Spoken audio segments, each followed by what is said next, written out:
Sinabi ni Martha, Panginoon, kung narito po kayo, hindi sana namatay ang kapatid ko. Subalit alam kong ngayon ipagkakaloob sa inyo ng Diyos ang anumang hilingin nyo sa Kanya. Muling mabubuhay ang iyong kapatid, sabi ni Jesus. Sumagot si Martha, alam ko pong siya mabubuhay muli sa huling araw. Sinabi sa kanya ni Jesus, ako ang muling pagkabuhay at ang buhay. Ang sino mang sumasampalataya sa akin kahit mamatay ay muling mabubuhay. At sino mang nabubuhay at sumasampalataya sa akin ay hindi mamamatay kailanman. Naniniwala ka ba sa sinasabi ko? Maraming malalim na laman ang kwentong ito. Ang usapan ni Martha at ng Panginoon. At nanamnamin natin, huhukayin, aarukin ang mga lalim ng kahulugan ng mga salitang ito. Believe and live. Manalig at magkaroon ng buhay na walang hanggan. Salamat, Panginoon, sa buhay na walang hanggan at salamat sa pananalig na maging ito ay kayo ang nakakaloob sa amin. Turuan nyo kami na lalo pang maunawa ang namagitang usapan sa Panginoon ng Jesus at kay Martha. At ito mabigyan namin ng paglalapat sa aming pang-araw-araw na buhay, lalong-lalo sa pananaw namin tungkol sa kamatayan at sa buhay na walang hanggan. Kayo po ang mangusap, ang magturo. Paliwanagan nyo po kami. Tapunan nyo ng liwanag ang aming isip nang maunawa namin ang hiwaga ng inyong salita. At papasalamat po kami, Ama, sa ngalan ng iyong anak na si Jesus. John 11:21, at ating isa-isahin, sinabi ni Martha, Panginoon, kung narito po kayo, hindi sana namatay ang kapatid ko. Kasi nabalitaan na ni Jesus na nag-aagaw buhay na si Lazarus several days before he actually died. Pero nung pumunta ang Panginoon sa village, sa barangay na magkakapatid na itong Lazarus, Martha, and Mary, ay nailibing na ng ilang araw. Patay na ng ilang araw at nailibing na si Lazarus. But Jesus is life. And Jesus is life. At alam niyo ni Martha, sabi niya, kung narito sana kayo, hindi sana siya namatay. Pero ang tinutukoy ni Martha ang kamatayan ay yung kamatayan lang ng katawan. No? Pero maraming uri ng kamatayan at maraming uri ng buhay at buhay na walang hanggan. But in all this, Jesus is relevant. Jesus is life. Jesus sets free from the fear of death and from death itself. Ito na marahil ang pinakamatinding takot ng tao. At kahit ng mga hayop at maging ng mga halaman ang mamatay. Kaya lahat gumagawa ng paraan para iwasan ang kamatayan. At maraming kung ano-anong ritual, mga paniniwala, mga hokus-pokus na ginagawa ang tao para lang maibsan ang takot sa kamatayan, para lang ma-assure na magkakaroon sila ng buhay na walang hanggan. At sa usapang ito ni Martha at ni Jesus ay marami tayong mapupulot na aral. Hebrews 2:15, referring to Jesus that He might free those who all of their lives were held in slavery by their fear of death. Ang takot sa kamatayan ay tinatawag na pagkaalipin, slavery. Kasi buong buhay, nagpapakaalipin talaga ang mga tao para lang maibsan ang takot sa kamatayan. At isa dyan, pagpapaalipin sa relihiyon. Kasi ang relihiyon ang number one manakot tungkol sa kamatayan at number one ding nagtitinda ng kung ano-anong produkto na solusyon sa kamatayan para ang mga tao ay magkaroon ng buhay na walang hanggan. Ngunit kung relihiyon ang sagot, paano yun? Iba-iba ng sagot ang mga relihiyon. Iba-iba ng formula, iba-iba ng mga itinitindang doktrina. Alin doon? Hindi naman kung may pinanganak ka sa isang religion, yun ang paniniwalaan mong tama kasi lang naipanganak ka doon. Paano yung naipanganak sa ibang religions? Kaya dapat suriin. Kaya ang tawag ni Jesus sa takot sa kamatayan ay pagpapaalipin. So, sino man kasi na nag-aalok sa iyo ng kaligtasan mula sa kamatayan, ay siyempre may produktong ititinda at Bili ka ng bili nun habang buhay, kaya slavery yung fear. People fear death because they do not know enough about eternal life. At sinabi sa scripture, my people are destroyed for lack of knowledge. Ang takot ay nagmumula lang sa ignorance. Anumang bagay na hindi mo alam, kinakatakutan mo. Anumang bagay na hindi mo naintindihan, kinakatakutan mo.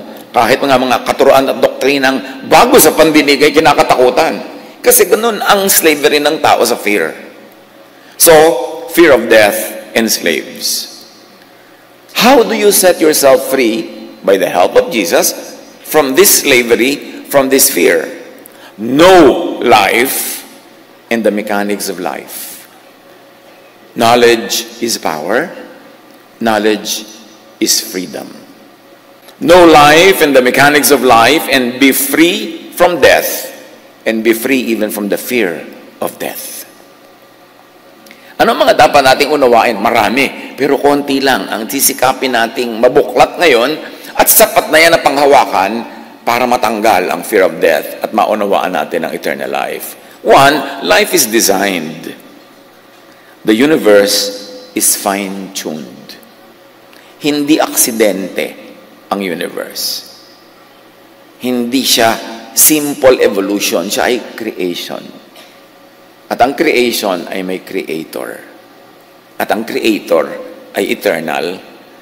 And because we were made in the image of the creator, if the creator is eternal, therefore we are eternal. Dapat natin maintindihan yan.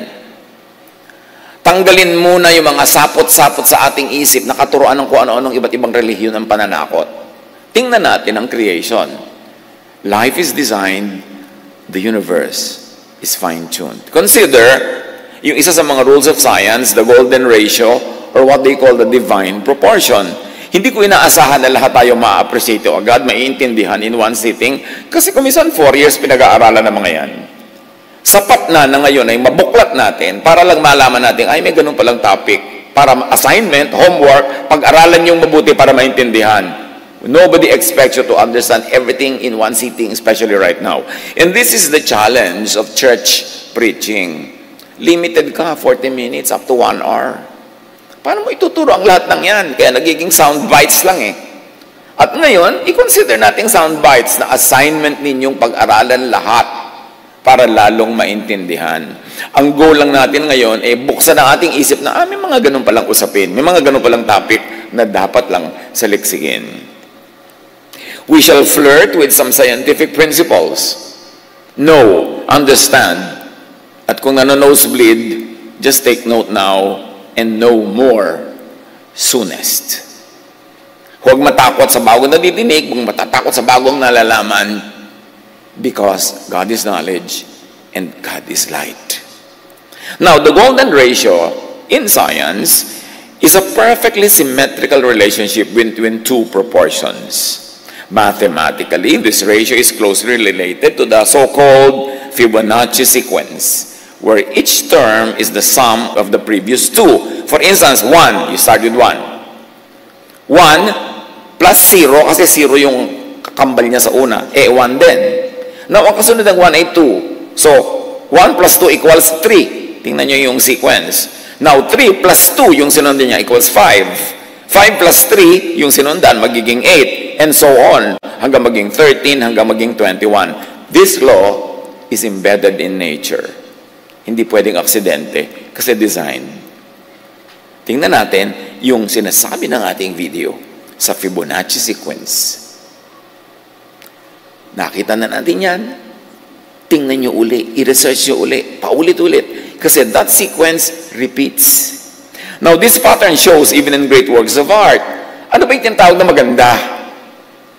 Lumalabas din yung sequence na yan kahit sa shell, kahit sa Milky Way, kahit sa mga halaman, sa fern na bumubuka, kahit sa storm na nabubuo pa lamang, kahit sa sunflower. Pag tinignan nyo, tinitigan, lumalabas yung Fibonacci sequence. At yung Mona Lisa, maganda kasi sumusunod pa rin yan doon sa pattern na yon. Maging ang Greek classical architecture. Maging lahat ng tinatawag nating maganda. Yung pinayagan ng humanity na ma-establish na maganda. Pati yung painting ni Da Vinci na creation of Adam, sumusunod sa ganun sequence. Kaya, alam mo man o hindi yung sequence na yun, something inside you tells you, maganda ang art na to. At may nagsasabi naman sa'yo, ay, hindi ito maganda. Bakit tabi-tabingi? Bakit parang magulo? Parang walang kwenta. Kasi nandun yun, embedded sa nature. Pagka tinignan pa natin at kinonsider, halimbawa yung fractal geometry, spell fractal geometry, sometimes called Mandelbrot equation. Now, a fractal is a shape that shows self-similarity.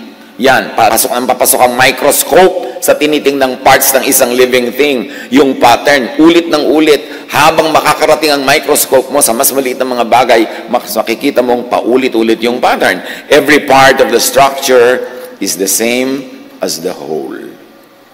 Maging sa mga shell uli, maging sa sunflower, maging mga sanga ng puno, at yung mga veins ng mga dahon, at maging mga sanga-sanga ng mga ugat, at kung ano-anong bahagi ng ating baga, nandun lahat ang sequence na yan. Pag binuklat mo through the microscope ang lahat, malalaman mo mayroong creator.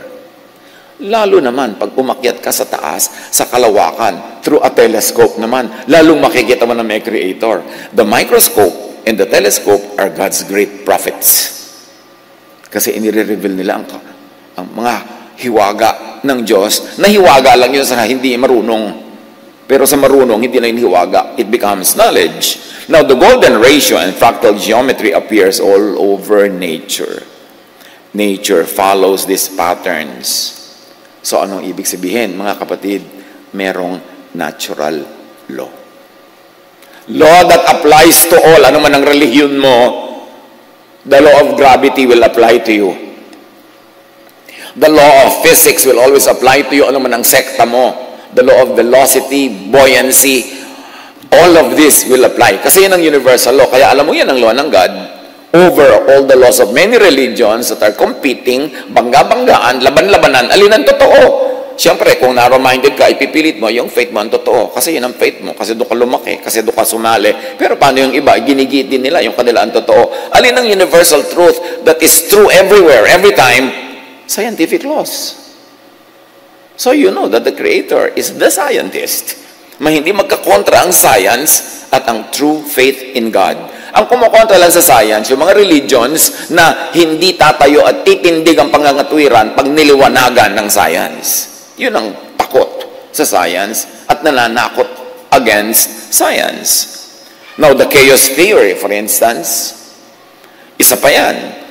In any chaotic setting, sabi ng chaos theory, there exists a definite pattern. O may pattern na naman yan pag pumasok ka ng pumasok sa bawat maliliit na bahagi. Makikita as far as the microscope and the telescope lenses allow.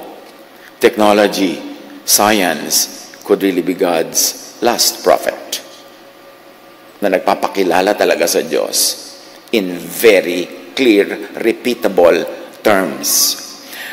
There is still order hidden inside what we perceive as chaos. True chaos does not exist. Why? Because God is God of order. How about the Mandelbrot set called the thumbprint of God?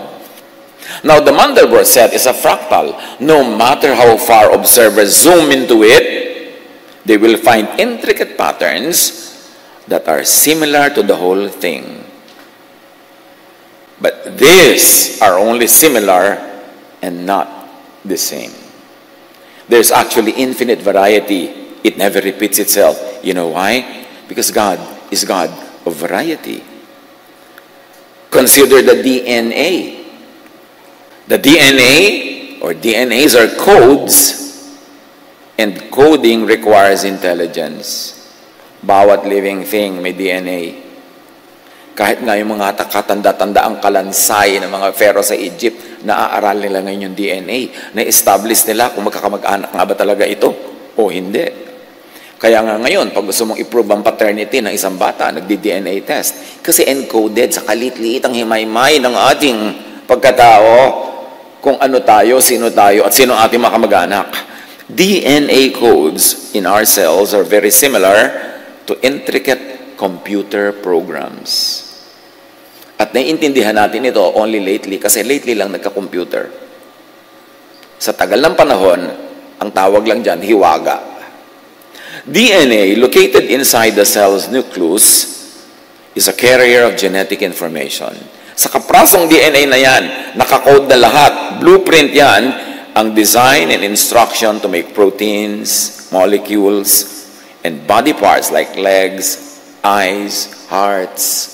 Kaya pag may bata, tinignan mo yung mata, bago mong panganak pa lang, uy, kumuha sa ama. Kasi, yung DNA ng ama ang nasunod doon sa mata. Kung minsan naman, ay, ang ilong sa ina. Yung DNA ang nasunod. Magtataka lang yung ibang mga marites, bakit ka mukha ng kapitbahay? DNA, ni kumpare. Bigla. Hindi yan maikakaila. Diyos ang naglagay niyan. What about Benford's Law? Yung graph na yan, ang sinasabi niyan mga kapatid. Benford's Law states that the leading digit in a number is more likely to be a small number like 1 or 2 or 3, not a large number like 7, 8, or 9. It also states that 1, or the number 1, is the most likely leading digit to occur by far. And this will apply to any random set of data. Anong application nito mga kapatid? Halimbawa nagre-report kayo ng sales nyo sa BIR. Tapos iniimbento nyo lang yung mga resibo. Gawa lang kayo ng gawa. Ito yung sale. O kaya ang mga tindera nyo, nagre-report ng benta nila sa inyo. Ito yung benta. Gumagawa pa ng mga resibo. Pag nag-Benford Law kayo, mabibisto nyo. Kasi, kahit magtambak ka ng libu-libong number dyan, laging ang pinakamarami dyan, nagsisimula sa 1. Tapos 2, tapos 3, papakonti hanggang 9. Hindi ko kayo tinuturo ang mandaya. Pero reliable ang Benford Law to detect fraud in reporting numbers. This is used in Canada. Malalaman, kahit tax declaration mo, nandadaya ka sa mga number mo, kahit yung mga liquidation mo, mga lalabas, kasi God is the master mathematician. At may law ang numbers. Hindi pwedeng dayain. Yan ang alam ng mga engineer. Kaya alam mo yung load ng bridge o 10 tons o ganyan. Kasi may computation kung gaano karaming semento at bato at bakal ang dapat mong ilagay para makatawid dyan ang 10-ton truck.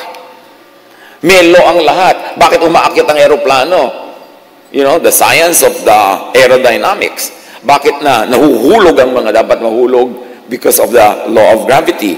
Bakit nakakalaan ng aeroplano? Computed lahat. Bakit sasakay ka sa aeroplano ng gabing-gabi, maglalakbay kayo ng ilang oras sa buong kagabihan, tapos maglalanding siya exactly sa airport na plano, hindi sa ibang airport. Sumusunod lang yan sa laws of physics, sa laws of geometry. Hindi yun pwedeng palitan. Bakit? Kasi ginawa yun ng Diyos. Bakit ang mga doktor sinabi, itong gamot, inumin mo, after 5 days, may talab na yan.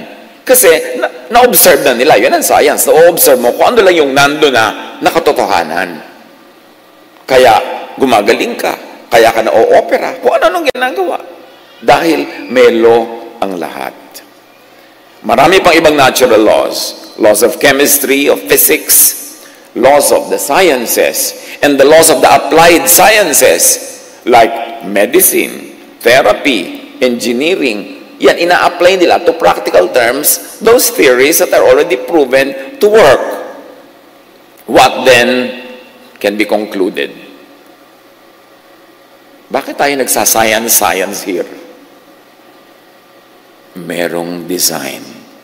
Therefore, merong designer ang lahat. May intelligent, and more than that, loving plan ang designer. At pag naintindihan mo to, mapapawi ang takot mo sa kamatayan. Kasi pati yung kamatayan at post-kamatayan, plano na. Walang surprise. Jeremiah 29:11, "For I know the plans I have for you, declares the Lord. Plans to prosper you and not to harm you. Plans to give you hope and a future. That even death is not meant to harm you." Dapat yung dibdibin nang mawala yung mga takot na yan, yung slavery to the fear of death. Know, appreciate, and have faith on the designer's plan. At sa pagbubungkal natin ng mga scientific structures na to, tinitingnan lang natin na, oo nga, may designer. May Diyos. At hindi ito aksidente, hindi kung ano-ano lang. May pupuntahan ng lahat. Therefore, may pupuntahan ako. At ang pupuntahan ko, ang Diyos. Dibdibin. Apply this to death and to the fear of death. Bakit ako pa ulit-ulit sa team na to, yung fear of death and death? As a pastor for more than 4 decades, alam ko na, concluded na, ang talagang major fear ng tao, kamatayan. May sagot na dyan ng Diyos eh. Tapos nagre-religion ka ng 10, 20, 30, 40, 50, 60, 80, 90 years, takot ka pa rin, edi walang na pala. Kaya kailangan makalaya. Na napakahalaga, know, appreciate, and have faith on the designer's plan na outside of religious and sectarian texts, traditions, and doctrines. Science inevitably opens to the idea na mayroong designer, creator, sustainer, na mayroong Diyos. Napakarami ng mga scientists na nagsimula as atheist, kaaral, hindi nila maiwasan ang katotohanan na may creator. Yun lang magde-design ka ng spacecraft na maglalanding sa buwan, na ilang araw na naglalayag sa kalawakan, para ma-compute mo yung mathematics na umalis dito sa Earth na umiikot at magbabiyahe all throughout the space, na hindi siya babangga sa mga ibang mga bagay doon sa kalawakan, at makakarating sa buwan na nagbabiyahe din, magkaiba ng biyahe yung Earth at buwan, na-compute mo na maglalanding talaga doon sa ganung oras, sa ganung araw, kasi may batas na hindi maiiba. Na gano'n ang takbo ng mga planeta, gano'n ang speed, kanya-kanyang speed, kaya walang mga banggaan, may batas. Habang nag-aaral ka ng science, sobrang bulag ka na pag hindi ka pa naniwala may Diyos. Pwede kasi naman na hindi naniniwala yung mga scientists sa Diyos, yung Diyos na drawing ng religion. Kasi napakarami naman talagang drawing ng religions na hindi naman kapani-paniwala kung isa kang tao nag-iisip at marunong. Kaya dapat hanapin mo yung drawing ng natural law, because it will point to the Creator who is God. The God of the sciences is unassailable. Although the God of the religions could be questionable, kasi mga religion nga mismo, iba-iba na tinuturo eh. So alin dyan na papaniwalaan mo? Kaya mahalaga yung science. Huwag kayong matakot sa science. Because God is the ultimate scientist. Job 12, 7-10. But ask the animals, and they will teach you. Or the birds in the sky, and they will tell you. So gusto mo maghanap sa Diyos? Mag-biology.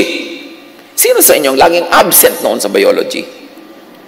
Hindi tuloy natandaan na ang Heterobasidiomycetidae is the scientific family name of mushrooms. Hindi nga ma-spell. While most religious laws or theologies are inconsistent, contradictory, myopic, local, and sectarian, while most religious laws point to competing prophets and theologians, natural and scientific laws are constant and universal. They point to and reveal the non-sectarian Creator. At gusto kong bigyan ng diin, non-sectarian God. Ang God kasi, pinag-aagaw-agaw ng mga sekta, ng mga relihiyon, at binibigyan ng kanya-kanyang bihis, costume, itsura, drawing, at mga doktrina. No, go to the non-sectarian God of creation. At pwede rin siyang makilala sa Bible. Ang dami-daming pwede mo pagkakilanlan. Marunong ka lang dapat pumili at manuri kung ano ang titingnan. Job 12, 7-10, mag-biology ka daw. Or speak to the earth, and it will teach you. So mag-geology. Or let the fish in the sea inform you. Mag-fisheries. Mag-oceanography pa kung ibig mo. At sa pagpapatuloy ng Job, which of all this does not know that the hand of the Lord has done this? In His hand is the life of every creature and the breath of all mankind. Ang ganda ng realization. Napakaraming magagandang mapupulot sa Biblia. Marunong ka lang tumingin kung saan.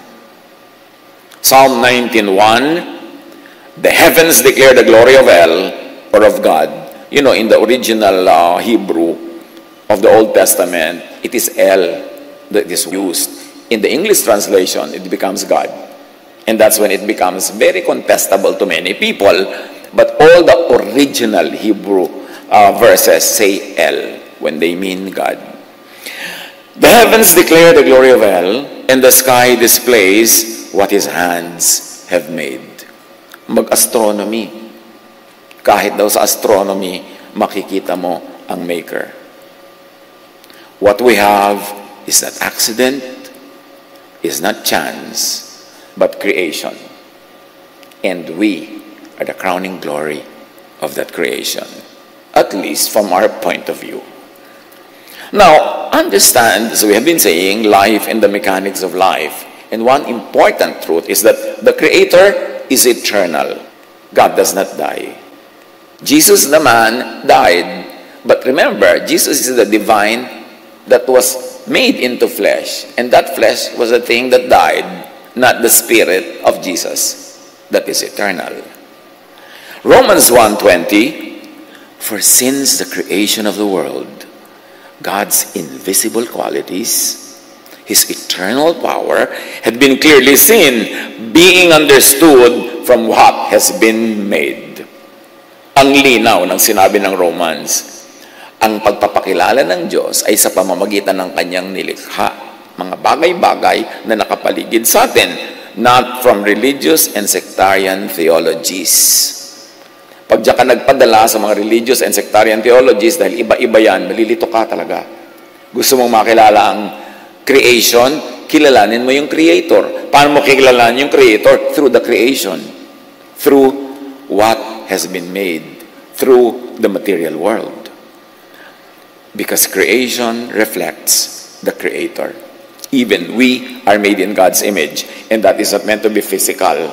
We are made in the Spirit, or in the image of the Spirit, in the nature of the Spirit of God. Creation reflects the Creator more than competing theologies. 1 Timothy 1:17, now to the King eternal, immortal, invisible, and may I add, but visible through creation. You want to see God, you cannot see God in truth because God is Spirit. But if you want to see God, at least, even on lower terms, look at the physical world, the universe, because imprinted doon yung character ng Creator. Now, creation is eternal, therefore we, His creature, have eternal life. Iba-iba ang sasabihin sa inyo mga religion tungkol dyan. Magkaka-eternal life ka lang pag sumali ka sa kanila. Eh, paano kung 4 na religion nagko-compete? Saan ka sasali? Maniniwala ka na membership ang nagsisave? Paano yung hindi naging member? Naniniwala ka ba na ang Diyos ay may religion? Na pwede siyang ilagay sa loob ng isang relihiyon at nandun lang siya, wala doon sa iba? Yan ang mga kilala sa kasinungalingan ng mga relihiyon sa pagbebenta nila ng kaligtasan through their franchise. Dapat kung nag-aaral ka talaga, matagal ka na nag-aaral, gumraduate ka na sa ganung pang grade 1 na pag-iisip. Maintindihan mo ang Diyos in a higher way of understanding. Pakaisipin yan pag natatakot pa about death. Refer more to the laws of creation, of nature, and less to the laws of competing religions. Huwag kayong maging overly loyal sa isang relihiyon dahil doon lang kayo pinanganak. Paano kayo pinanganak sa ibang bansa? Di doon naman kayo magiging loyal. Dapat mag-isip. John 11, sa pagpapatuloy ng kwento, siya nga pala ang usapan natin ay si Jesus at si Marta. Subalit alam kong kahit ngayon ipagkakaloob sa inyo ng Diyos ang anumang hingin nyo sa Kanya. Sabi ni Marta, kung sana nandito lang kayo, hindi namatay ang kapatid ko pero kahit patay na siya, naniniwala ako, kaya nyo buhayin. Kasi anuman ang hingin nyo sa Diyos sa langit, yun ang magyayari sa lupa. So please naman, buhayin nyo naman aking kapatid. Jesus is the way of life, the way to life, and life. Now understand eternal life and the way to eternal life through creation and through the laws of nature and science. At tumanda kayong magdugo ang tenga nyo, kauulit-ulit ko sa ibang terminology. Kasi repetition clarifies. Kung naintindihan nyo na sa unang sabi, huwag nyo nang pansinin yung kauulit. Kasi merong mga sa ikapitong sabi pa maintindihan eh. So kailangan ulit-ulitin natin para sa kabutihan ng lahat. Now understand eternal life and the way to eternal life through creation, more than through iba-iba at kontra-kontrang religious teachings, at matatakot ka lang pag doon ka nakinig. Now, remember we said God created a fine-tuned universe? Planado ang lahat. Walang tsamba-tsamba. Meanwhile, beneath, above, and beyond the visible, all creation is energy, frequency, and vibration. Konting basic sciences lang will tell you everything vibrates. Kahit yung hindi gumagalaw na isang bagay na hawak nyo, nagbabibrate yan in microscopic levels. Yung lampas, higit sa nakikita ng mata, ang lahat ay vibration, energy, frequency. Kaya nga ang radyo, frequency eh. Nagtataka kayo, bakit yung boses ng artista ng radyo na nandun sa malayong studio ay lilipad sa himpapawid, madadakma ng radyo nyo at dadalhin sa tenga nyo yung boses niya, di ba? Kasi yung boses, more than what you can see and what you can hear, vibration yun eh, frequency. Kaya pag yung radyo nyo, dinala nyo sa frequency 702, madidinig nyo DCIS. Pero iurong nyo lang ng konti, iba na madidinig nyo. Kasi ibang frequency na yung pinupuntahan nyo. Ngayon, lahat may frequency. Pag naka-tune in ka sa frequency ng Diyos, can you imagine what will happen? Kaya dapat na-develop natin lahat yan, may frequency. Nothing rests, sabi ng science. Everything moves, everything vibrates. John 4:24, God is spirit, sabi ni Jesus, and His worshipers must worship in the spirit and in truth. So, espiritu ang Diyos. And in the spirit world, it's all vibration, frequency, energy. Yan yung mga na-discover ni Tesla, ni Nikola Tesla, energy. Na pwede pala ang wireless power makarating kahit kanino, pero pinigil lang yan ng mga gustong magbenta ng power. Kaya kailangan may wire para dadaan ka sa wire nila. Ganun yan yung mga relihiyon. Kailangan dadaan ka sa kanila. Franchise lang yan eh. Now, God, the Creator, has and is Spirit. Therefore, God, the Creator, who is not matter, who is not physical, but Spirit, is supreme energy, frequency, and vibration. Hindi yan pagtampalasan sa kadakilaan ng Diyos. Inuunawa lang natin sa ibang pananaw. God is not a man, sabi ng Hebrews 23:19. God is not a white-bearded lolo na nakaupo sa mga ulap at may hawak na kidlat para tudlain ang mga nakakainisan niya. Yan ang drawing ng religion. God is not a man. Kaya hindi tayo dapat mag-confine sa mga religious images kasi puro images yun ng humans. Yung mga lahat ng mga divine personalities represented as humans. Hindi nga human ang Diyos, hindi nga man. So misrepresentation yun na God.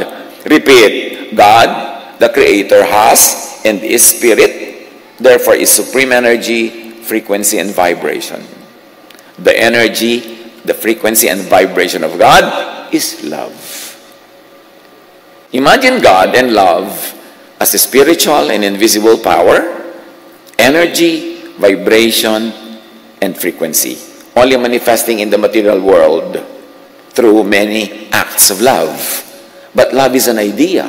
Love is a concept. Therefore, love is frequency, energy, vibration. And God is love. I-correlate nyo yan. Magkakadugtong yan. Only understood by those who will really plumb the depths of the many angles of truth. In the spirit world, it's not physical or material or anthropomorphic. Hindi kamukha ng tao. It's spirit. Ang usapan spirit, energy, vibration, frequency. Ang Creator ay energy, frequency, power. Therefore, ang creation ay ganun din.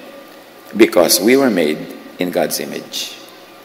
Our true essence is not our nose, not our eyes, not our body, not the color of our skin, but the Spirit in us.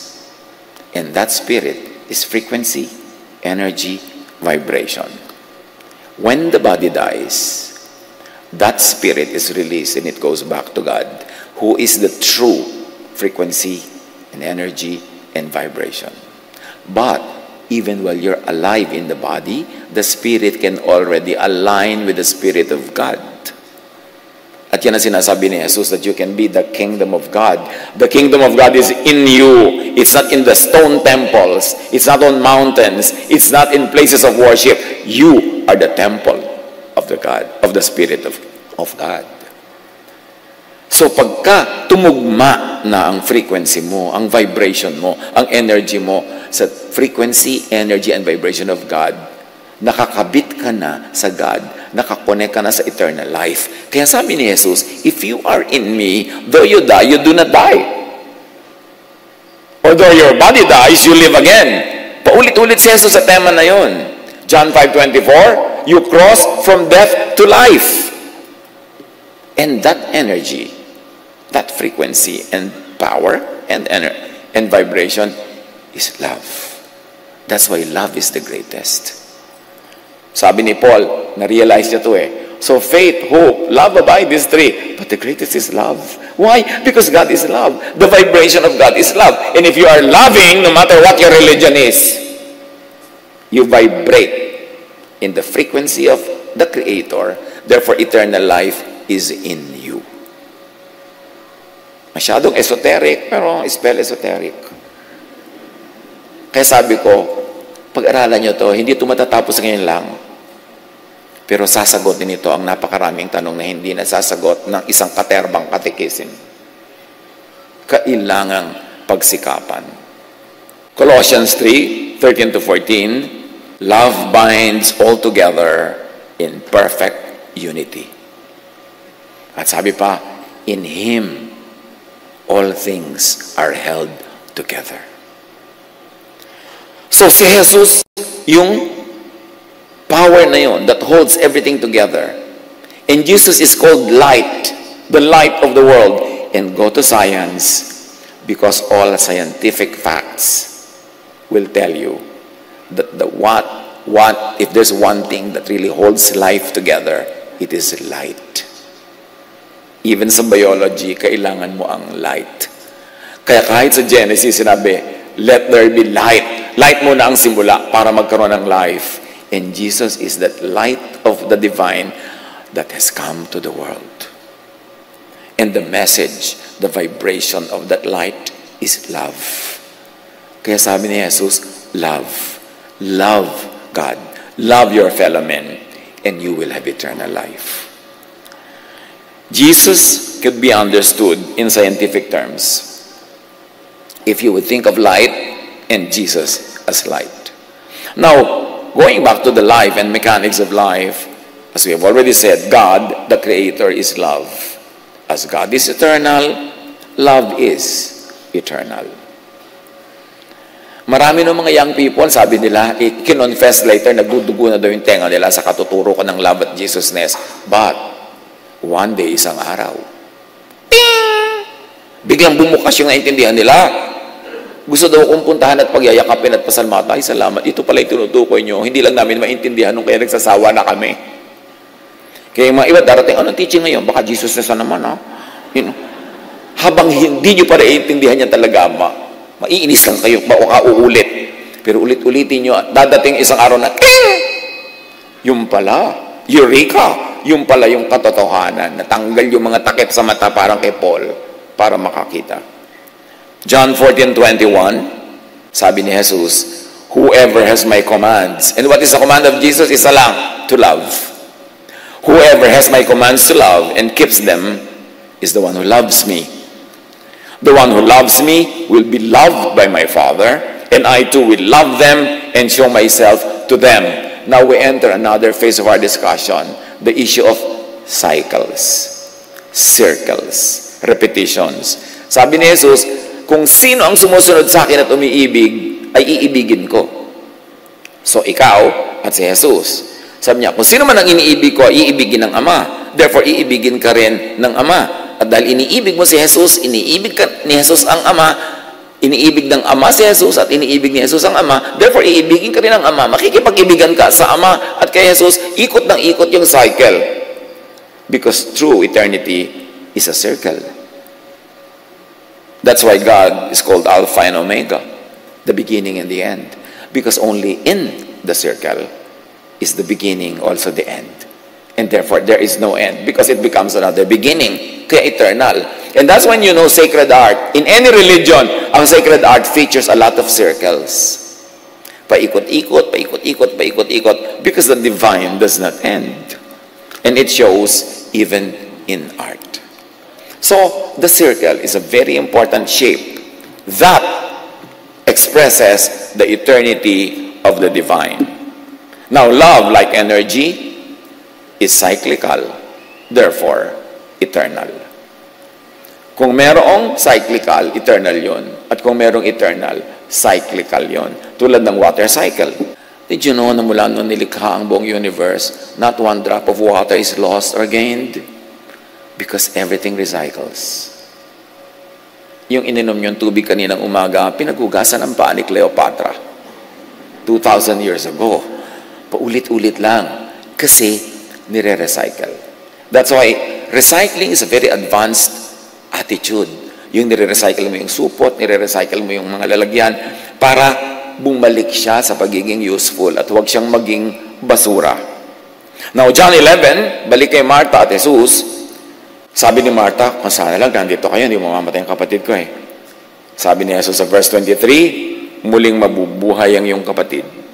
Sabi ni Jesus. At bakit? Bakit siya muling mabubuhay? Eh kasi love ko siya. At love niya ako. At dahil ang vibration ng divine ay love, when you love, and when I love you, the vibration of life is in you, you never die. Only the body dies, but it actually doesn't die. The body only recycles.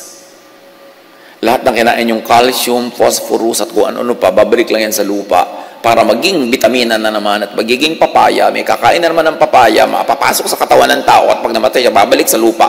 Lahat pabalik-balik. Kaya yung kinain nyo kaninang umaga, hulaan nyo kung ano yun. Sa kanyang previous cycle. Pabalik-balik lang. We participate in the circle of life. At bakit mabubuhay si Lazarus? Because he is in me, kung sasabihin ni Jesus. And I am in him. And because I do not die, whoever is in me will never die. At sino man ang aking pamugaran, tirhan, at makipag-isa ako sa kanya, hindi rin siya mamamatay. Masasama siya sa buhay, hindi niya ako madadala sa kamatayan. Pero sabi niya kay Martha, but if you want earthly life again, now, sige pas, buhayin natin kung ililigayan nyo. So binuhay ngayon itong si Lazarus. Maraming mga Christians, Bible-based Christians, ayaw magpa-cremate o galit sa cremation. Dahil paano ako mabubuo ulit pag bumalik ang Diyos? Problema na yun ng Diyos. Sa palagay mo ba, pag inilibing ka ng buong katawan, hindi ka kulang, eh tinanggal na nga nung kawain ng balsa mo, tinanggal yung mga laman loob mo, di kulang ka na rin. At kung kinain na ng mga uod yung katawan mo, eh yung mga uod ang dami-dami, sila ngayon ang bubuuin uli para mabuo ka. Huwag mo problemahin yun. Dahil si Lazarus nga binuhay eh. Eh sabi nga nung magkakapatid, may amoy na po, huwag na natin buksan ang libingan. Matagal na siyang patay. Hindi naman kasi uso na yung balsa mo, may amoy na. Anong amoy-amoy? Kaya kang i-reconstitute ni Jesus. No matter what your situation. Kaya kung gusto mo magpa-cremate, go ahead. Ang clean-clean, hindi na nakikita yung bangkay mo, tinitingnan po ng mga nakikipaglibing, ay, nangingitim na ang kuko. Yung iba, tinitingnan mo lagi yung kuko ng bangkay. Ay, may hawak na pera. Kung ano-ano pang magiging issue tuloy dahil nandun yung katawan mo. So, mabuti pa nga yung clean na clean eh. Although I don't endorse it. Wala naman ako ibinibenta cremation, insurance. Pero, huwag kayong magpadala sa ganung mamunting bagay. Hindi yun ang issue. The issue is, do you have eternal life? Do you have Jesus in you? And no matter what your religion, if you love, you transcend those sectarian divisions and go above it and become universal, and you join the Creator who is non-sectarian. And that Creator vibrates in love. So vibrate in love. Now, to be in the realm or the frequency, vibration, and energy of the Creator, meaning to be in the kingdom of God or of kingdom of heaven, be in the realm, be in the frequency, vibration, and energy of love. Ang daming parenthetic phrases. Let me simplify. To be in the realm of the Creator, to be in the kingdom of God, be in the realm of love. May nangyayari sa spirit mo na nagbabibrate kasabay ng vibration ng love, which is the vibration of God, because God is love, so pumapasok ka sa circle of eternity. John 15:10, if you keep my commands to love, you will remain in my love. Meaning, you will remain in me, you will remain in life, you will remain in eternity. John 3:16-17, for this is how God loved the world, or this is how God gives eternal life. He gave His one and only Son, that everyone who believes in Him, meaning who believes in His message, which is love, will not perish, but have eternal life. Why? Because love is the greatest. Now, the law of conservation of energy says that all matter must cycle in order to continuously exist. Di ba, ipinasok na nga tayo ni Jesus sa discussion ng cycle? Ikaw, si Jesus, ang Ama, pupunta sa iyo, pupunta ka kay Jesus, magiging isa kayo in a circle. Love cycles and recycles. Love is give and take. Kaya pag may nagtatanong, in love po ba ako talaga? Sabi ko, re-reviewin ko, ano ko, hindi ka in love kasi puro ka take. Give and take ang love. Mahal po kaya ako ng aking nobyo? Nagbibigay ba sa'yo? Take po ng take. My boyfriend gets and forgets. Well, I give and forgive. Hindi love yan. One way yan. Kasi love is two-way. And only a two-way love will remain forever. Kaya yung mga mag-asawa ko minsan, you fall out of love, unti-unti, dahan-dahan. It takes years bago mo ma-realize na hindi ko na pala tumahal. Bakit? Kasi walang cycle, walang two-way. Puro ako na lang ng ako ang nagpapasensya, ako na lang ng ako nasasaktan, siya na lang siya ang masarap ang buhay. Lalayo ang loob mo, nawawala yung love. Kaya yung love is two-way. Love is cyclical. And if it is cyclical, it will be forever. It will be for life. Because if it's a cycle, if it recycles, it will be eternal. The first law of thermodynamics says, energy cannot be created or destroyed. Nalaman nyo na yan ng grade 4 science pa lang, kundi kayo absent. Energy cannot be created or destroyed. It can only be transformed from one form to another. So ikaw, hindi ka ma-destroy. You will only be transformed. You will return to God in another format. Huwag nyo naman paniwalaan yung mga karton ng relihiyon na pagbalik mo sa Diyos, nandun lahat ng mga kamag-anak mo, nakakimono pa rin ang lola mo, nakadaster ang nanay mo, naka-jogging pants yung kuya mo, at may reunion kayo doon na parang yung barangay nyo, inilipat lang sa Pasay to heaven. Ganun kasi i-oversimplify ang relihiyon eh. Ay, may reunion tayo. Ay, nandun po ba lola ko? Siyempre, nandun lola ko. Magkagawa po din po kaya sa Natali Coco. Siyempre, you mean to say may Natali Coco din sa eternity? Lahat physically lilipat? No. Matatransform ka, we will be changed. At ang matitira sa'yo, yung essence mo, yung vibration, yung frequency, yung energy. Alam nga naman ganyan. Kaya ang tanong ng iba, paano po ako ngayon? Baldado po ako. Baldado po ba ako sa eternity? Siyempre, sagot naman ng Pollyannish religion, hindi, gagaling ka na. Ano pong edad ko? Kasi ayoko po ng itsura ko ngayon. Gusto ko yung itsura ko noong ako'y 20 anyos. Sabihin natin sa Diyos, ibalik ka sa 20. So, merong iba-iba na naman. Ang gulo-gulo. Kasi hindi naman tayo ganitong-ganito paglipat eh.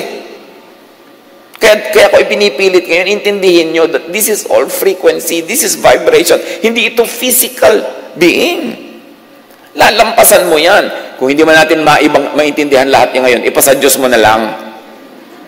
Hindi mo nga naintindihan nun yung geometry, pumasa ka pa rin eh. Graduate ka pa nga. Hindi ganun din yung spirituality. Hindi mo kailangan maintindihan lahat. Tanggapin mo na lang, alam yan ng Diyos. Tapos, ang mahalaga, love na lang. Kasi yan ang kaya natin maintindihan. At hindi mo man naibatid ang mechanics noon, it is what will bring you to eternal life. God said that. Jesus said that. The Bible keeps repeating that.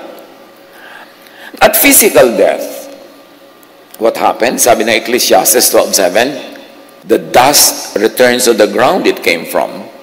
Ibig sabihin, the body recycles to become stardust again.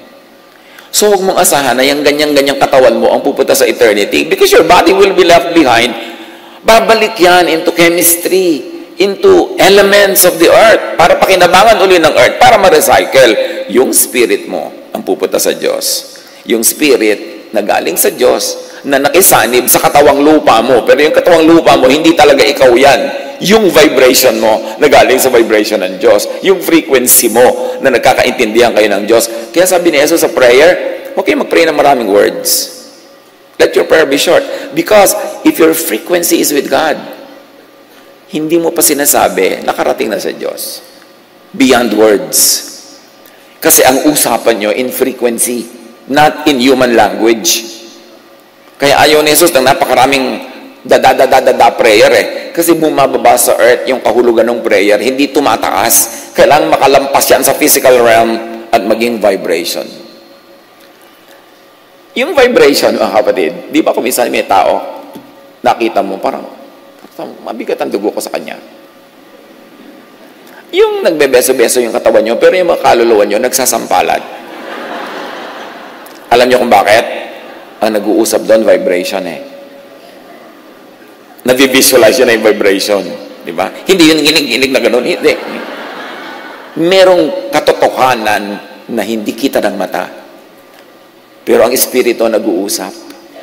Meron naman, na-meet mo pala siya, ang gaan-gaan ng dugo ko sa kanya. May gano'n. Kasi yung espiritu mo, mas maraming alam kaysa sa utak mo.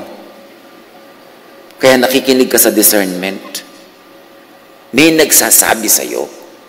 At yun yung vibration.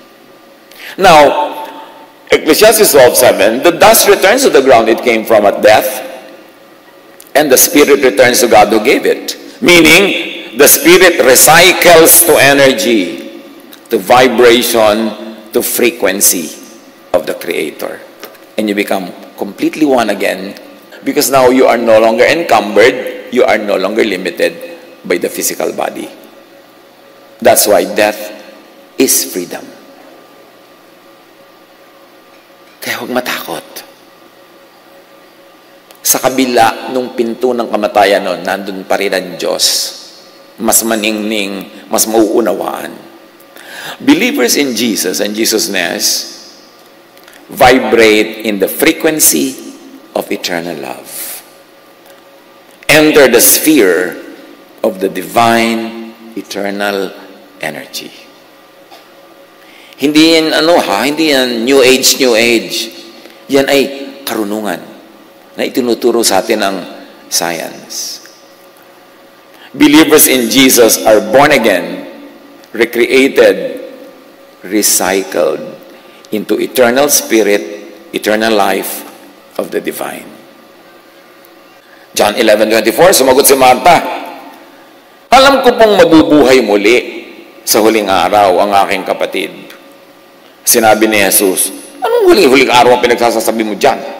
Ako ang muling pagkabuhay at ang buhay.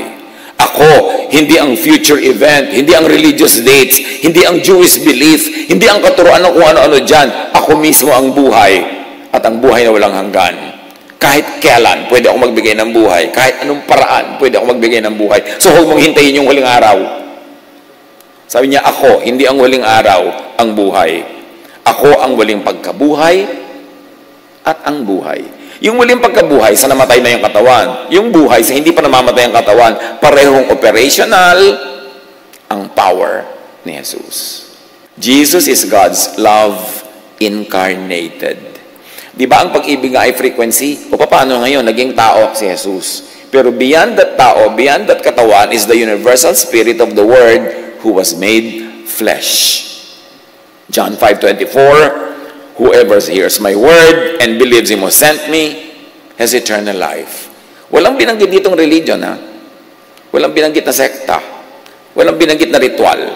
Ang sabi lang ni Jesus, ang nakikinig sa aking salita at katuruan ng pag-ibig at nananalig dito, meron ng buhay na walang hanggan. Hindi na niya kailangan hintay mamatay ang katawan niya. Nagsimula na ang buhay niya walang hanggan. Lilipat na lang yon, oras na namatay yung katawan. Love, not religious identity, is the distinction of those who are truly in God, of those who have eternal life. Gusto mong tanungin, ligtas na po ba talaga ako? Ligtas na kaya siya? Itanong mo, loving ba? Because love is the distinctive, not religious identity, not ritual, not anything. Love. 1 John 4:8, whoever does not love does not know God, because God is love. Di ba, ang daming relihiyoso, hindi naman loving? So, alam mo na, kailangan itong matuto, kailangan itong maturuan. Hindi binabaliwala si Jesus ng mga pag-aaral na ito at pag-unawang ito. Jesus is in the center of all this because Jesus was sent to tell us that the way to God is love. Hindi siya nababaliwala. Central na central siya. Proverbs 12:28, in the way of righteousness, and to Jesus, righteousness is love. In the way of righteousness, there is life. Along that path is immortality. Tandaan niyo itong Proverbs 12:28. You want to be immortal? Be righteous. Be loving. Hindi ito be righteous according to the law, but be righteous according to the command of God through Jesus, love. Eternal life is in Jesus, in love.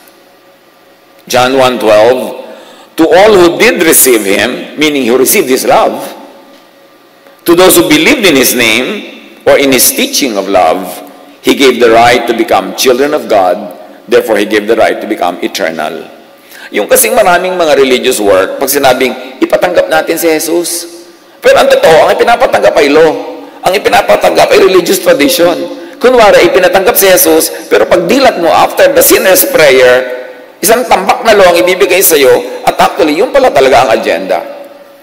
Pero ang ipinapatanggap mo, pag pinapatanggap mo si Jesus, yung katuruan ni Jesus, and that is, receive God's love, it is grace, it has no payment, because love nga yan, so tanggapin mo na lang, at umibig ka sa kapwa, kung paano ka iniibig ng Diyos, yun ang eternal life. Yun ang turo ni Jesus. Jesus is central to this teaching. Luke 10:25-37, ang ganda nitong usapan na to. May nagtanong kay Jesus, what must I do to inherit eternal life? It's probably one of the most important questions you could ask in your life. Sabi ni Jesus, what is written in the law? Mukhang akala mo law pala. He replied, Jesus replied, how do you read it? He answered, yung nagtatanong, love the Lord your God and love your neighbor as yourself. Observe that this is a non-religious, a non-sectarian way to inherit eternal life. You have answered correctly, Jesus said. Do this, love, and you will live. Hindi sinabing, join this religion, do this ritual. Sabi niya, paano po ba ako magkakaroon ng buhay na walang hanggan? Sabi ni Jesus, ano bang basa mo sa law? Anong interpretation mo dyan? Anong tingin mo? Mahalin po ang Diyos at ang kapwa. Yes! Tama ka! Gawin mo yan at magkakaroon ka ng buhay na walang hanggan. This is Jesus, the non-sectarian Son of the non-sectarian God. Binibigyan niya ng halaga yung vibration mo to vibrate in the frequency of love. To inherit eternal life, love God the Most High, and love your neighbor. Why love your neighbor? Because God loves that neighbor of yours. How can you say you love God and hate your neighbor? Love din ng God yung neighbor na yon. Non-religious, non-sectarian. Here, Jesus sets free from religious brands and branding. Another mechanics of life na dapat ma-appreciate is recycling. In spiritual terms, religious terms, being born again is the way to, the way of eternity, the way of the kingdom of God. Get into, stay in the cycle of love, of energy, of life.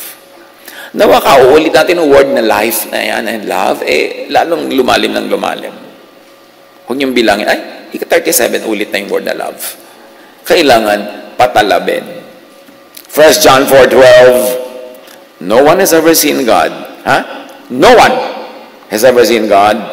But if we love one another, God lives in us, and His love is made complete in us. Therefore, you want to see God?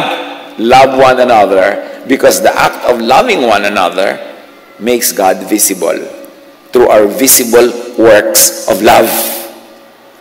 Doon siya nagiging totoo in the physical world.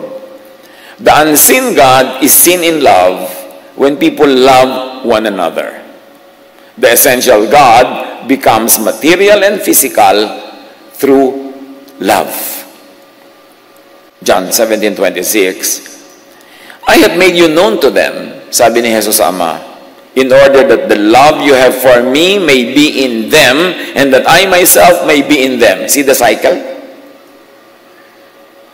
And you would be in them, and they in you, and you are eternal. I am eternal, therefore they will be eternal too. We will be in the circle of eternity. John 11:25, pabalik kay Martha na naman. Sabi ni Jesus, ang sino mang sumasampalataya sa akin, kahit mamatay, ay muling mabubuhay. Now, how to enter and be recycled to eternity? Believe in Jesus, the incarnated, branded Word. Si Jesus kasi, yun yung branded Jesusness. Kasi bago siya naging Jesus, nandun na yung Jesusness. Kaya lang, hindi pa nagiging tao, so hindi pa nagiging Jesus. That's why we always emphasize the word Jesusness, because outside of the physical human Jesus is the idea of Jesusness. And you may be in Jesus the person or in Jesusness the idea, pareho lang yun. Kaya hindi siya branded, hindi siya franchised, mas universal. Believe in Jesusness, the essence, the spirit of the pre- and post-incarnated and branded Word that had become Jesus. Pag-aralan nyo to. Pwede nyo namang i-click sa camera yung sinasabi dyan, and then pag-aralan nyo, balik-balikan nyo. Bawat paragraph ng dinidiscuss natin ngayon is worth 2 years of study. So by now, meron na kayong 40 years sa pag-aaral, dapat kasunod nito. Kasi matagal yan bago maintindihan. Hindi bigla-bigla. Kung naintindihan agad, you're so gifted, thank God. John 1:12, but to all who believed Him and accepted Him, He gave the right to become children of God, meaning children of eternity. When you believe in Jesus and accept Him, hindi yung formula prayer lang. Kailangan naintindihan nyo kung ano tinatanggap tungkol kay Jesus, that God is love, and that it is love that brings us to God. Yun ang dapat tanggapin, hindi kung ano religious laws. And you will be welcome into eternity. Love and believe vibrate in eternity. Let Jesus enter you, join your spirit, receive Jesus in spirit, into your spirit and heart, into your thought and mind, therefore into your vibration. Because thoughts are vibrations. Thoughts are frequencies. Receive the kingdom and the kingship of God in your heart and mind. John 3:36, whoever believes in the Son or in love has eternal life.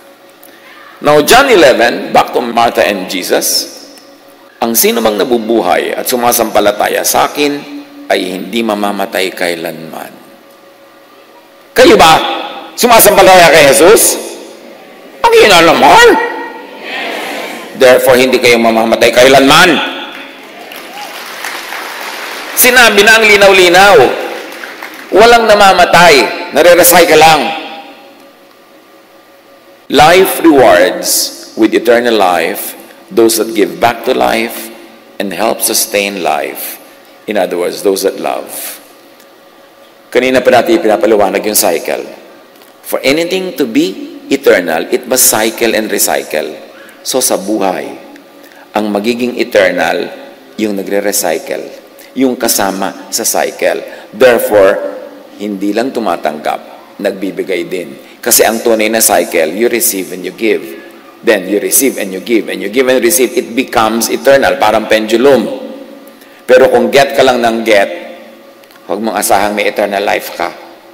May mangyayari sa'yo, pero hindi ka mamamatay. iba. Next month na kaya natin pag-usapan yon. Those who love could become like a supernova. Nabanggitan natin yan many months ago. Sa supernova, ibig sabihin lang yung mga bituin na dahil bigay sila ng bigay, sumasabog sila at nagiging maraming bituin din sila. This is a scientific phenomenon. Yan tinatawag na supernova. Another word to study. If an object, like a massive star, keeps on giving out, it will become a supernova. It will shine most brightly and then explode to spread its matter back to the universe. Yan yung sinasabi ng Ecclesiastes, the spirit returns to God.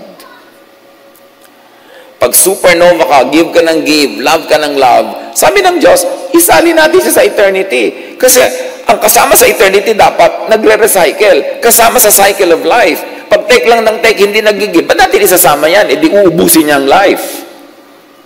Kailangan nag-give. So, sabi ng ganon, magiging supernova ito. Mamatay ka man, dadami ka. Di ba, ganon din tayo, yung mga nagpaaral ka, namatay ka man, marami yung natuto.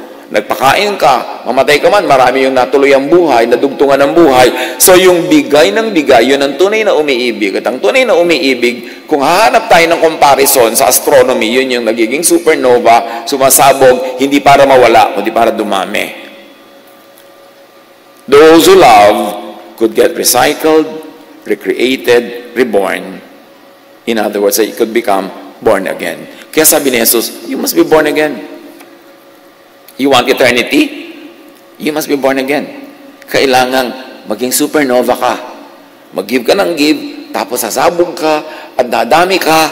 Yan yung nagkakaroon ka ng buhay na walang hanggan. Kasi buhay ka pa, nagpapatuloy ang buhay mo doon sa mga inibig mo, minahal mo, pinakain mo, kasali ka sa circle of life. John 3:3, Jesus replied, very truly I tell you, no one can see the kingdom of God unless they are born again. Unless they are born from above. In other words, unless they are recycled, unless they become supernova. Proverbs 11:30, the fruit of the righteous is a tree of life, and the one who is wise saves lives. The one who is wise recycles life. The one who is wise gives and receives. The one who is wise loves and therefore will be eternal. Look at Jesus. Look at Jesusness. And look at Jesus as believers as supernovas. John 12:24-25. I tell you the truth. Ito yung in biology, ito naman yung equivalent ng astronomy, supernova. Sabi ni Jesus, I tell you the truth. Unless a kernel of wheat is planted in the soil and dies, it remains alone. But its death will produce many new kernels, a plentiful harvest of new lives, of recycled lives, of stars, if you must. So sinasabi ni Jesus yung principle, mamamatay man niyang mga trigo na yan, hindi talaga yan mamamatay kasi magtutubuan ng napakarami mga ibang trigo na nabuhay dahil siya'y namatay. Ganon din ang ginawa ni Jesus, namatay, maraming nabuhay. So dapat sa iyo mambuhay, maraming mabuhay. At mamatay ka man, mabubuhay ka uli. Pero kung nabubuhay ka, wala ka man lang minahal, wala kang tinulungan, sabi ng Diyos, ay, tanggalin to sa cycle kasi abala lang. Kasi sayang lang. Hindi siya nagpa-participate sa recycling of life. So dapat mawala siya sa cycle kasi abala siya. So, ang ibig natin sabihin, meanwhile, those who are not in God, those who are not in Jesus, those who are not in love, meaning those who are not productive, useful, contributing to the creation and to the system, will not be allowed to be eternal. So, hindi lahat magiging eternal. Merong mga hindi magiging eternal. Bakit? Hindi sila isasali sa circle of eternity kasi sayang lang. Hindi sila kasama sa recycling. Wasteful. Hindi sila loving. Hindi sila giving. So, anong papakinabangan ng eternal system sa kanila? Dapat silang ma-eliminate. They will be annihilated or destroyed. They will perish. Jesus taught that people who did not believe in Him, meaning in love, in giving, would perish. Hindi niya sinabing will be punished forever. Ang sabi ni Jesus, will perish. Ang equivalent nito sa astronomy, black hole. At babalikan natin yung black hole na yan. Kung pwede kang ma-supernova, pwede ka rin ma-black hole. John 3:16, for God so loved the world that He gave His one and only Son, that whoever believes in Him shall not perish, but have eternal life. In scientific equivalent, the unbelieving, the unloving, the selfish could be black holed. Yun yung perish. What is a black hole? If an object, like a massive star, keeps on taking and taking matter by its gravitational pull without giving out, it will become a black hole, a region of darkness and nothingness. Ganun ang nangyayari sa hindi loving. Kaya dapat unawain ang teaching of love. Matthew 25:30, sabi ni Jesus tungkol sa mga ganito, throw that worthless servant outside into the darkness. And if you like to read it, into the black hole. Hindi sila dapat payagang patuloy na makisali sa recycling kasi hindi sila nagre-recycle. Hindi sila nagko-contribute sa eternity. Take lang sila ng take. At sabi ni Jesus sa John 11:26 kay Martha, naniniwala ka ba sa sinabi ko? Kasi lahat ng pinag-usapan natin, pwede ilagay sa loob ng usapan nila. Faith is everything. Faith opens to eternity. Faith in Jesus, in the essence and teaching of Jesus, in Jesus-ness, saves from judgment by the law, saves from guilt and fear, and gives eternal life. Sumagot si Martha, opo, Panginoon. Naniniwala po akong kayo ang Kristo, ang anak ng Diyos na inaasahang darating sa sanlibutan. Ang daming naganap sa usapan na yon. Pag titingnan natin yung mga in between the lines. For now, mga kapatid, mayroong definite law of creation, of nature. To stay in that system, to stay in eternal life, live by that law. Love. Do not fear death. Wala yan sa plano ng Diyos para sa atin. Kaya ipinadala niya si Jesus para tayong mahalin at mahalin natin si Jesus at maunawa na ating dapat yun lang atupagin natin, magmahalan. Believe that you have eternal life in Jesus by believing in Jesus. Love so that you will have eternal life and know that you have eternal life. Ngayon, kung nosebleed ang lahat ng ito, huwag na lang malito o palito. Love na lang. Panginoon, salamat po na maaaring maunawaan ng mga maraming mahiwagang mga katuruan through the many layers of knowledge, even through scientific knowledge. Kayo ang author ng lahat ng knowledge at nais naming matuto sa maraming paraan, sa maraming anggulo, sa maraming dimensions. Continue to teach us. Pagbulay-bulayan ang lahat ng ito.